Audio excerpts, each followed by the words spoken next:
Hello, everyone, and welcome on in to the Creator Clash. I am GGem98, and I'm joined with Stormy. How you going well, for me, it's this morning. I don't think it's the morning for you, though. No, it's not a morning. It is literally afternoon still, about to be evening. So yeah, no, it's exactly what time it is here. It's 3:10. In fact, I'm CST. Oh, so we got some very, very different time zones and vast variety of time zones all across wherever we're playing that right now. But the Creator Clash is here and is featuring two teams, some players that you might recognize. Do you recognize any of these players, Stormy? Recognize a lot of you. I know Splat Joy, awesome YouTuber. Go check out his YouTube channel. I mean, all these are creators. So let me not even say that. But I know Captain Astro, big fan of his. Amisika, is that how you pronounce her name? I know she's a Twitch streamer. Yes. Hopefully I'm saying it right. And of course, a Squidman. Now, I am not familiar with Pursue 365, and I'm not familiar with Stone and Poke. Those are the only three I'm not familiar with in this lobby. So I would definitely check out their socials when I get the chance after this is over. Absolutely. And we'll be starting our round straight in the undergrounds where the floodgates are always open and we are ready for a big run sometimes. Undertow Spillway Tower Control, that's where we're starting off. What do you think of this map mode? Okay, so my girl loves this map mode, but I tell her how much I hate this map mode every time she brings it up to me. I'm like, I don't know why you like this. It's horrible, but go ahead, I guess. But honestly, even though I do hate it, I do admit that, unfortunately, out of every tower control map that is legal to play, because all of them are mostly banned because they're all horrible, that this is one of the better ones, unfortunately. So it's not that bad. I do think that this map is very snowbally and the tides can turn quick if you're not careful. It's also very easy to KO. You really need specialists here on this stage. And you also want specific weapons here. Like a dynamo is good, a bucket, any type of bucket, machine, or regular bucket is going to be good. Tri-sauce is fine. You want those key weapons here for sure. Absolutely. And, you know, there's so much for us to come today. Like, again, this is game one, so I'll break down the format once we get after this game, maybe after this set. We'll see, but it's a little bit of a... It's quite a bit... It's a standard format, but it's also quite a little bit of a unique one, in a sense, as we get ready to go straight in to game numero uno here. And off the dial, it's time for the Creator Clash. It is indeed time for the Creator Clash. That's why she's awesome content creators brawl it out and see who comes out on top. A little bit of spotting with the connection here. Okay, there we go. Now we're loading in. Now we're ready to go. We see some interesting weapons coming here. We mentioned that Charles I mentioned earlier. I see light Tetris with a ranged blaster and a Squiffer. Is that new Squiffer? Or is that the regular Squiffer? I can't tell. Oh, it's Drop Roller. That's new Squiffer. That was Zipcaster.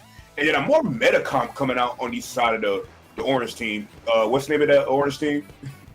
The orange team is the Incompetent Input. If I have this correctly, yes, they are. And they're board based though. They're getting a bit of a first move on the checkpoint, but both teams already going 2 players down board based now, going 3 players down as Poke looks to back off from the tower. But no, Zipcaster is going to turn around the tables. Nothing's going to come out of that one, unfortunately, as Pika on the machine looking to edge themselves just a little bit forward, but Captain Astro on the Tri-Slosher stops any form of flank happening on that angle.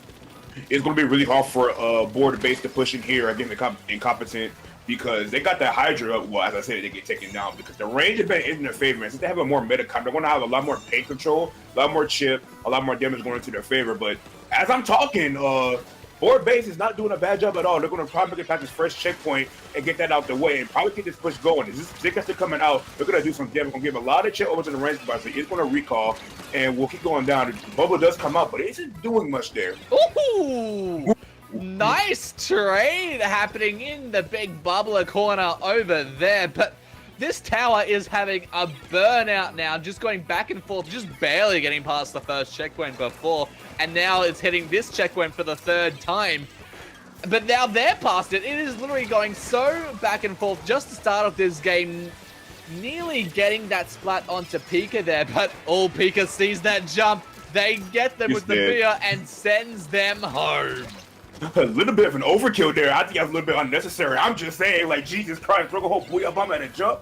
Oh my goodness. Could probably do that somewhere else, but we see Incompetent is pushing the tower here. The machine does go down early. You don't want to see that. And the Hydra is getting picked up consistently. And that is what board base needs to do to win this game. They got to keep taking out those key players, those key weapons like the machine and the Hydra in order to keep themselves in this game. And they are doing a very good job of that. Only thing they need to do now is push it with their advantage state and hopefully get some more points on the board. Ziggins are coming out once again. We're going to see the Wayburgers also come in onto the tower, keeping pick control in their favor, put some scores down. Get a kill on a Hydra. What a great thing about Hydra. Check out two. Race Bison, and it's Justin Jr. left alive, D-Jam.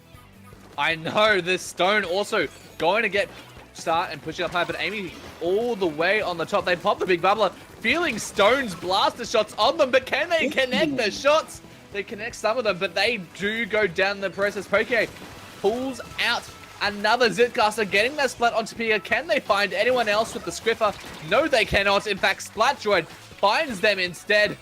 But another Zitcaster coming on out. They're going to go and jump and land straight back at the tower. They're going to stay alive a bit later, use all of the dodge rolls at their disposal to just make some space between themselves and the other players there. Are they going to get the splat? Yes, does get the splat onto Pika.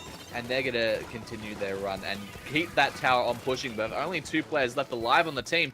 That might be the opportunity to opt out. Maybe halt. But no, maybe not. Maybe just keep it strong. Keep the push going. But I think three down. I think I can say that's the end there.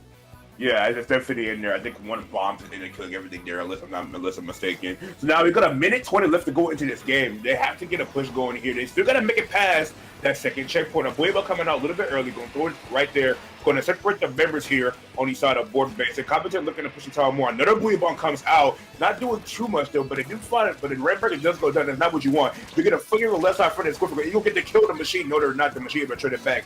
Two situations going down with the bubble up. Can they get the kill on this race button? Yes, they can. They're going to be a jump, and that jump will also go down. This could be a good situation here for the side of board base, but they're just pushing the tower here. Captain Asher's doing a really good job on that tri-slash of being a support, and 4 players going into this game, they still got to make it past mid, but the junior goes down, and you can see that cooler coming into play, just keeping the pacing so much faster compared to Incompetence. Absolutely. 35 seconds left on the clock, and Incompetent input. They need to get some sort of push going, but Pursuit on the flank with the Julies takes out that player, just watching the tower. And now Incompetent input, they're not looking like they're in a great position to try and get this overtime started, but maybe they can get turf. Amy gets taken out though by the Scriffer as board base hops onto that tower. Trade there between those 2 players. Pika desperately trying to buy control of the tower. Jumps coming in. Overtime commences. Can they hold it with so much ink on the tower? But a wipeout will set the score as 1-0. Honestly, very surprised, especially with the count they're running. But it makes a lot of sense when you put that range blaster there with the Tetra's did a lot of damage. We really got to talk about Pursue there, because Pursue did a lot of work. Also with that cooler coming out for Captain Asher, is able to keep that aggressive pacing, and just even when they died, just made it so that it did not matter whatsoever. And that's why they were able to take that game. A little bit of surprise in there considering the comp difference. I really thought that Competent was really going to take that, but you know, mechanics are very good there. I did not know who Stone and Pursue was, but maybe now I will with how they played that game. And just that suction bomb kill just did so much damage just to halt that push right then and there. Great plays coming around from all the players around the field there, and just, you know, constantly getting these picks. And just board base, you know, they might sound slightly bored, but they've certainly got a lot of confidence in their favor. Oh yeah, board base, definitely not bored with the way you're playing the game. Just going all aggro in there, just always constantly fighting. Even when they were 2 down, they were still fighting, just always playing aggressive. And that's what's good here in Splatoon 3. Splatoon 3 is probably the most aggressive game aside from Splatoon 1 in the series. So if you're constantly fighting, good things are always going to happen. Absolutely. And while we've got a second to breathe, let's just quickly break down the format that you're going to be watching throughout today. So we're starting off in the group stage. So we have 2 groups of 3, both of them playing a round robin, all stages, all areas of that being a best of 3. From there, all teams will then move into the elimination stage. However, if you place 3rd in the groups, you're going straight on into the lower bracket. No upper bracket echelon for you, my friends. And then it's just a double elimination bracket all the way until the grand finals from there. Indeed, indeed. How many rounds of Swiss is it, or groups? How many rounds is there? So there'll just be 3 rounds of the round robin groups. Okay, got you. And then there's how many teams are here in the Creator Clash, if I may ask? Well, we've got 6 teams witnessing 2 here, and we can witness these 2 battle it off once again as we go on to Rainmaker Humpback Pump Track. This is a classic. We all know how this map plays out. No lead is safe here. And with that aggressiveness coming out from board base, they're really going to be careful there. We see they're switching the light switches to the reset attention, which makes sense considering against Rainmaker. It can do a lot of damage and instant pop the shield and catch the team off guard. As we see, Incompetence goes to the cooler here, Amisaka, on that end zap instead of running a junior, but also an aerial spray to keep up the paint for that machine and range blaster. A very nice comp indeed. Absolutely. A Squidman coming on with the air spray as well. The restart air spray, but board base already getting through the first checkpoint. Squidman does get that splat though with, I thought that Jelly was a player for a second. I was like, how did you get up there, my friend? But Pika on the Booyah Bomb looking to displace a lot of those members there. Shoots it off, it gives them some space, but can they capitalize on that? Ooh. They do get the splat onto Pursue, and Amy is holding that Rainmaker, but with no one there to support them, they are going to go down. What I'm noticing here is that board base is moving so much faster compared to Incompetence, and that's why they're able to win here. It's going to pay dividends here, especially on a mode like Rainmaker. But as I say, that 2 go down, just the Tetris and the Traja look alive. They're going to play it safe and make sure they clear them out there, but they're coming back fast with their cooler. They're going to break the checkpoint. Now we got an even game with 2 checkpoints. We have our Reset coming out, going to take out 2 there, and they're going to be able to get more points on the board here. Rainmaker is sitting on the top right side, but the Rainmaker coming out. Oh, but no! They did not wait for the reslider. You got to watch for that reslider, and that cost their push, and that is a team wipe, and they're going to push his right side very fast, Jim. Yeah, they just wanted to get that lead, and they wanted to solidify it straight under their control. But can board base take it back? They've got only 2 players left alive, and Amy comes down from above, making sure that Rainmaker doesn't go any further. Splat Droid hovering over that Rainmaker. Bob pops that shield. Amy pops and grabs the Rainmaker again. Squidman pops the Reef Starter. Does get the splat onto Pokie. And can they follow it up with anything else? No, they cannot. Players just going down left, right, and center all over the battlefield right now.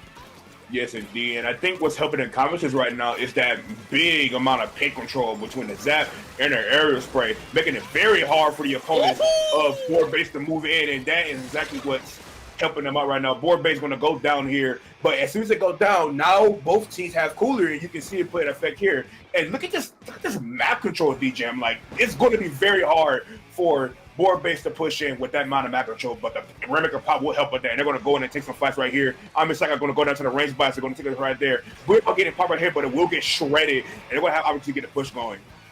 Yeah, 2 players going down on Incompetent input might allow board base to maybe get up their counter push finally on going here. But Squidman takes out Stone, and they manage to keep themselves alive as well. They're now the only one of 2 players left alive. Squidman trying to outflank the flank there, maybe keep something going. But no, they go down to the Rainmaker as board base looking at taking the lead. Yes, that is in their favor now, pushing all the way down to 27 points, but with 2 players left alive on the side of board base. That is looking like it might be the end of that push right there. But Incompetent input, we've seen how aggressive that they can be. Can they re-duplicate it with just a minute and a half left on the clock? Yeah, indeed. So Incompetence needs to use that aggression and all that paint to their advantage. They really need to push in with everything they have to make sure that it can get that lead back, because it's very much possible on that middle level, especially here on Humpback Rain. It's very easy to pull lead. They're going to go to the right side, take their time, and they are getting some picks that they need to push in right now. They do have to move them at the Rain. Rainmaker does go down, so if they are careful here, they can be able to get pushing, but the Squidward's trying to get a pick for the Rainmaker. Hail Mary is not able to get it. They're going to move up here. The other team goes down, but the team needs to get in front of the Rainmaker here. They're not being very patient with that Rainmaker, and they will go down. And if we're going to this game, and we're going to see the pop goes into the favor of board base. They got to jump the Rainmaker right now. You don't want to let the Rainmaker up there. Absolutely not. It is just so easy if someone could just grab it and just get it a few extra points. You want to drop it. You need to They're drop gonna it. let that reset it. Ooh, an interesting decision, and we'll see how that pans out for them for the rest of this game. But Incompetent Input, they want to get the lead back. They want to take ownership.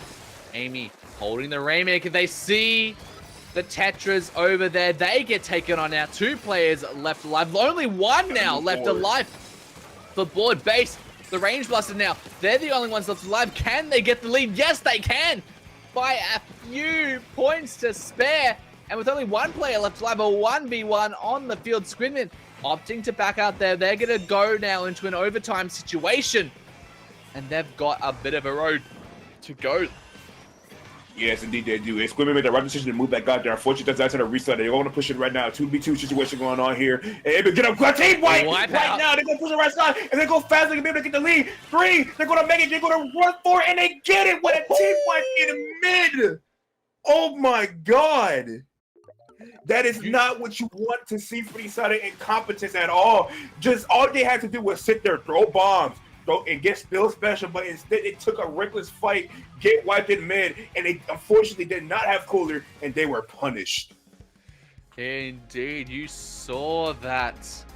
It was just such a, you literally said it at the start of the game that it is so quick to KO on this, and we while it wasn't a KO, it's probably the best that you could get, an overtime straight shot all the way back from the enemy base. Like, you quite literally called it. I did. I said no lead is safe. No matter what time frame, no matter where you are, no lead is safe on this map. If you start to be careless and make that one mistake, then that is it. And that was a prime example of that. Just incompetence had the win in their hands. All they had to do was throw fizzy bombs from their aerial spray, throw fizzy bombs from the machine, throw suction bombs from the zap and the aerial spray. Wait, my bad. Or the range blaster. That's all they needed to do. Sit there, eventually put special, and then win the game and wear out their time and everything else. But instead, they were careless and took a fight in mid, and they got severely punished for it. Indeed. But now we've got so many games to get on through, so we're going to go very soon to the next one. We're going to take a quick break so we can get that set up for you. Don't go anywhere, ladies and gentlemen. You're watching the Creator Clash Royale.